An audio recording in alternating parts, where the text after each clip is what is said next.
अस्सलामुअलैकुम। मैं रशीद आलम और आप देख रहे हैं तहलका न्यूज़ 7। नाजरीन, निर्मल जिले के दफ्तर सब रजिस्ट्रार में पिछले 8 दिनों से अवाम को काफी मुश्किल हालात से दो चार होना पड़ रहा है। अवाम का एक हुजूम सुबह के अव्वलीन सातों में दफ्तरी औकात में अपने रजिस्ट्री के लिए जाते हैं तो दस्तावेज यानी डॉक्यूमेंट के मुकम्मल होने में काफी मुश्किल मराहिल झेलने पड़ते हैं। बताया जा रहा है कि जिले निर्मल में अभी भी कुछ नहीं बदला। लोग कह रहे हैं कि जिला बनेगा तो तरक्की होगी, लेकिन तकनीकी आलात और डिजिटल अंदाज में अवाम को आसानियां और सहूलियत मुहैया नहीं हो रही है। जब जिले निर्मल के दफ्तर सब रजिस्ट्रार में जाते हैं तो ऐसा कुछ उल्टा ही नजर आने लगा।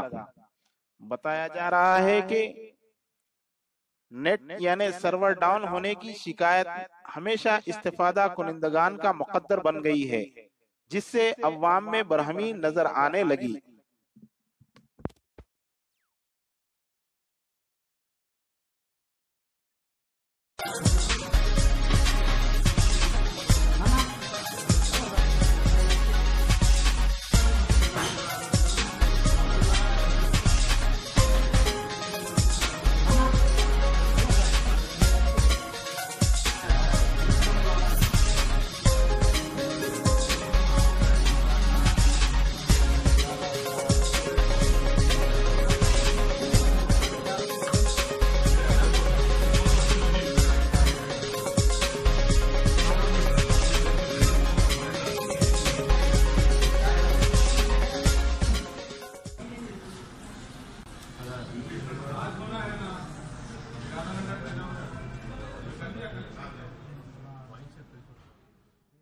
दोस्तों, सब्सक्राइब कीजिए तहलका न्यूज़ 7 को और प्रेस कीजिए इस घंटे को ताकि आप देख सकें बेहतरीन वीडियोस व न्यूज़ सबसे पहले।